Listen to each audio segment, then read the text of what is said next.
আমি সবসময় জানতাম আমার দাদুর কাঁধে ছিল একটা দেশের দায়িত্ব। তবুও আমার স্মৃতিতে দাদু মানে পরিবারকে আগলে রাখা একজন মমতাময়ী অভিভাবক। লাখো মানুষের কাছে তিনি ছিলেন দেশের প্রধানমন্ত্রী, কিন্তু আমার আর আমার কাজিনদের কাছে তিনি ছিলেন শুধুই দাদু, আমাদের দাদু। এভাবেই সাবেক প্রধানমন্ত্রী ও বিএনপি চেয়ারপারসন বেগম খালেদা জিয়াকে নিয়ে প্রথমবারের মতো সামাজিক যোগাযোগ মাধ্যমে নিজের অনুভূতি প্রকাশ করেছেন নাতনি ব্যারিস্টার জায়মা রহমান। মঙ্গলবার সকালে দেওয়া দীর্ঘ এক ফেসবুক স্ট্যাটাসে তিনি স্মৃতিচারণ করেন দাদি, পরিবার ও নিজ জীবন নিয়ে। পোস্টে জায়মা জানান, তার বয়স তখন মাত্র 11। স্কুল ফুটবল টুর্নামেন্টে জয়ী হয়ে একটি মেডেল পেয়েছিলেন তিনি। মা তাকে সরাসরি দাদুর অফিসে নিয়ে যান, নিজের মুখে যেন বিজয়ের গল্পটা দাদুকে শোনান। সেই সময় গোলকিপার হিসেবে খেলার অভিজ্ঞতা মনোযোগ দিয়ে শুনছিলেন বেগম খালেদা জিয়া। শুনে এতটাই গর্বিত হয়েছিলেন যে পরে অন্যদের কাছেও সেই গল্প শোনাতেন বেগম জিয়া।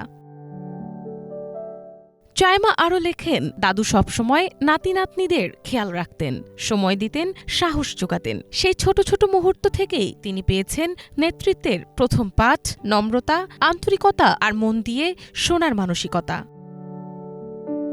প্রবাস জীবনের অভিজ্ঞতা তুলে ধরে জায়মা লেখেন, বিদেশে কাটানো 17 বছর তাকে বাস্তববাদী করেছে, দিয়েছে বৈশ্বিক দৃষ্টিভঙ্গি। তবে শেকড় কখনো ভুলে যাননি তিনি। সংস্কৃতি ও মূল্যবোধই মানুষের প্রকৃত পরিচয়, এই বিশ্বাসই তাকে গড়ে তুলেছে। প্রাতিষ্ঠানিক শিক্ষা তাকে শিখিয়েছে শৃঙ্খলা আর মানুষের পাশে দাঁড়াতে। শহীদ রাষ্ট্রপতি জিয়াউর রহমানের স্মৃতিচারণ করতে গিয়ে জায়মা লিখেছেন, আমি আমার দাদাকে কখনো দেখিনি, কিন্তু তার সততা আর দেশপ্রেমের কথা সবসময় শুনে এসেছি। দাদু আর আব্বু সেই আদর্শটাই বয়ে চলেছেন। 24-এর গণঅভ্যুত্থানের সময় এবং 5 আগস্টের আগে পরের সময়টাতে আমি যতটুকু পেরেছি নেপথ্যে থেকে সাধ্যমতো ভূমিকা রাখার চেষ্টা করেছি। অধিকাংশ সময় বলেছি কম, বরং শুনেছি বেশি। ছোট ছোট কাজের মাধ্যমে তাদের বোঝা একটু হালকা করার চেষ্টা করেছি। সবশেষে জায়মা রহমান লিখেছেন, বহু বছর পর প্রিয় মাতৃভূমিতে ফেরার অনুভূতি তার জন্য গভীর আবেগের।